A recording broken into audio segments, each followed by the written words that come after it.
तो दोस्तों अब हम बात करने वाले हैं द्विघाती सूत्र की। ठीक है, क्या होता है द्विघाती सूत्र, इसके बारे में बात करेंगे। देखिए, सबसे पहले अगर हमको इस तरह की कोई इक्वेशन दे रखी हो, ये कौन सी इक्वेशन है, आपकी एक द्विघातीय समीकरण है। ठीक है, जब भी एक द्विघातीय समीकरण को सॉल्व करने की ज़रूरत पड़ती है या हम सॉल्व करते हैं तो हमें कुछ विधियां बताई गई हैं आपके बुक में। वो विधियों का यूज़ करते हैं, उन्हीं में से एक विधि है द्विघाती सूत्र वाली विधि। ठीक है, तो अगर हम बात करें हमने कौन कौन सी विधियों के बारे में पढ़ रखा है हमारी बुक में, तो आपने एक विधि पढ़ रखी है गुणनखंड विधि, एक विधि पढ़ रखी है पूर्ण वर्ग बनाने की विधि, और एक विधि आप पढ़ेंगे द्विघाती सूत्र के द्वारा। ठीक है, आपको एक फॉर्मूला बता दिया गया है, उसके द्वारा आप किसी भी इक्वेशन के जो है मूल हैं वो ज्ञात कर सकते हैं, उनके सॉल्यूशंस निकाल सकते हैं। तो वो सूत्र कौन सा है, आइए एक बार बात कर ले। अगर हमने बात की, यहाँ पे आपको एक चीज़ होती है b square minus 4ac। B square minus 4ac अगर आपका 0 से बड़ा हो या बराबर हो किसके, 0 के, तो आपका जो form A X square plus B X plus C बराबर 0 जो मानक समीकरण है, उसका हल आप कैसे निकालते हो, आप x की वैल्यू कैसे निकालोगे, minus b plus minus under root b square minus 4ac upon 2a। ठीक है, ये हमारा द्विघाती सूत्र होता है। ये वाली जो चीज़ है जो मैं इस बॉक्स के अंदर बंद कर रहा हूँ, यही जो है वो हमारा द्विघाती सूत्र है, या क्वाड्रेटिक फार्मूला अंग्रेजी में से कहते हैं। ठीक है, आप इसके ज़रिए ऐसी समीकरणों को आसानी से सॉल्व कर सकते हैं। ठीक है, तो ये जो फार्मूला है कैसे इसको इसमें अप्लाई करेंगे, आइए एक बार देख लेते हैं। ठीक है, आपकी ये इक्वेशन है, आपको यहाँ पे घात 2 दिख रही होगी। अगर आपकी घात 2 है, घात 2 वाली समीकरण आपकी क्या बन जाएगी, ये एक द्विघातीय समीकरण कहलाएगी, इस तरह के जो फॉर्मेट में दे रखी हो। अगर आपको ऐसे भी नहीं समझ आ रहा, मान लीजिए आपने इसको समीकरण नंबर 1 बोला, तो आप कहोगे समीकरण एक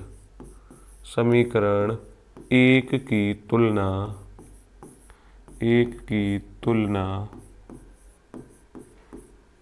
ए X square plus B X plus C बराबर 0 से करने पर। ठीक है, सबसे पहले आप ये वाली बात लिख दोगे।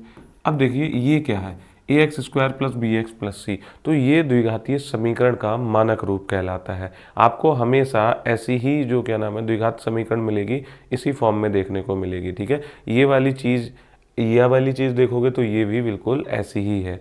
अगर आप यहाँ से इसका कंपैरिजन कराओगे तो एक्स स्क्वायर के साथ कौन गुणा करा रहा है, यहाँ पे ए, यहाँ पे एक्स स्क्वायर के साथ हमको नज़र तो कोई नहीं आ रहा, लेकिन जब नज़र नहीं आ रहा होगा तो एक्स स्क्वायर के साथ वन गुणा कराता है। ठीक है, तो ए की वैल्यू आपने यहाँ से निकाल दी कि भाई ए की जगह पे इन्होंने यहाँ पे 1 लिख रखा है। दूसरी चीज़ बी एक्स की बात करते हैं, तो यहाँ पे एक्स के साथ 2 गुणा करा रहा है, यहाँ पे एक्स के साथ बी गुणा करा रहा है, तो मतलब बी की जगह पे इन्होंने 2 लिख रखा है, बी की वैल्यू आपने 2 निकाल दी। उसके बाद अगर हम सी की बात करते हैं, सी यहाँ पे प्लस का है, यहाँ पे 143 जो है वो माइनस का है, तो मतलब सी आपका कितना हो जाएगा, माइनस का 143 हो जाएगी। अगर आप ए बी सी की वैल्यू निकाल लेते हैं तो देखो यहाँ पे भी हमको ए बी और सी की ही वैल्यू की ज़रूरत पड़ती है, लेकिन जब भी ये फॉर्मूला हम लगाते हैं उससे पहले हमें ये वाली चीज़ एक बार चेक कर लेनी चाहिए, b square minus 4ac greater than 0 है या नहीं, या बी स्क्वायर माइनस 4ac 0 के बराबर है या नहीं। ठीक है, तो हम सबसे पहले यही काम करेंगे, हम क्या करेंगे,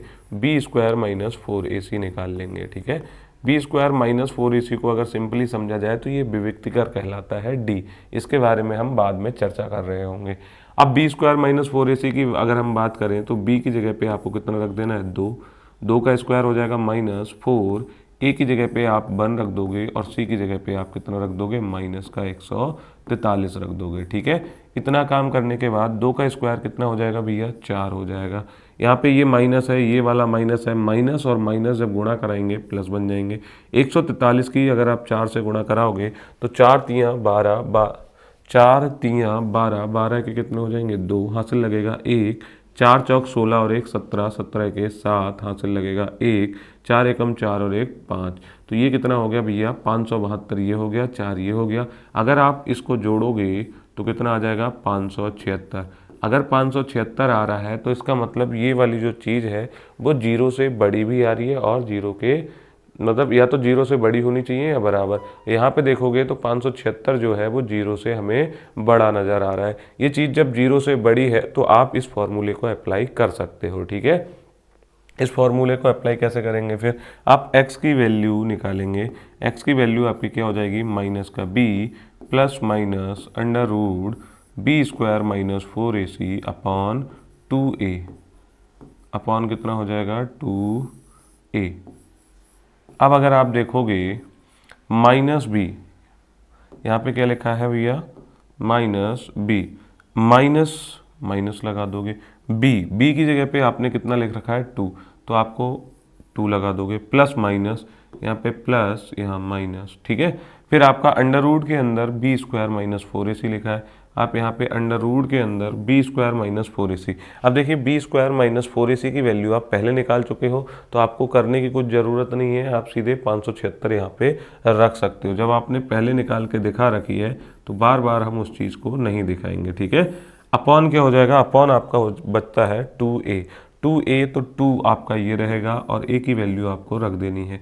a आपका कहाँ है, a की वैल्यू आपने कितनी निकाली थी 1, तो 2 इंटू 1 हो जाएगा, ठीक है। ये आपका -2 हो जाएगा, -2, यहाँ पे प्लस माइनस हो जाएगा।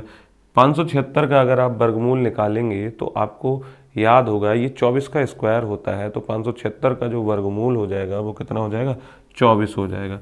तो आप यहाँ पे 24 लिख देंगे, अपॉन यहाँ पे 2 बन जा 2 हो जाएगा, ठीक है।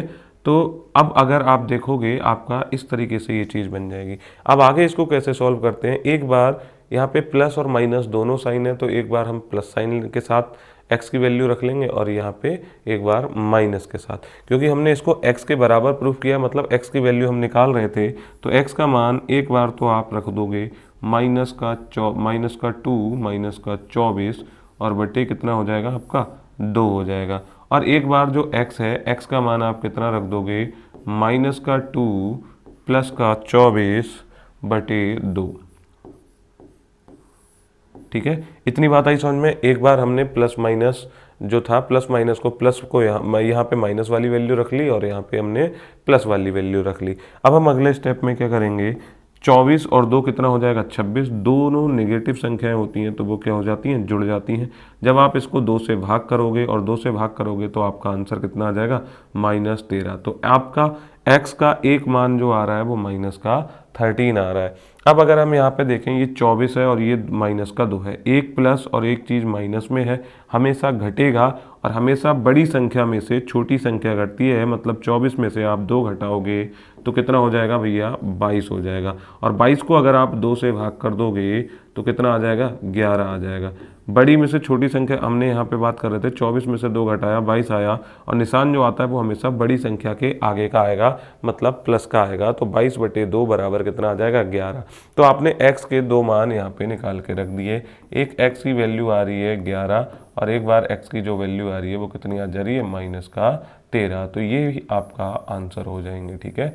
किसी भी द्विघात समीकरण के 2 मूल निकलते हैं, ठीक है।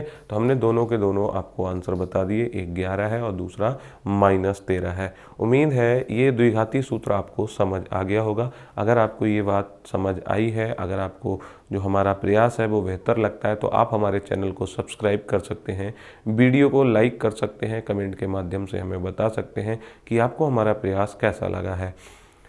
तो मिलते हैं नेक्स्ट वीडियो में, तब तक के लिए टेक केयर एंड बाय।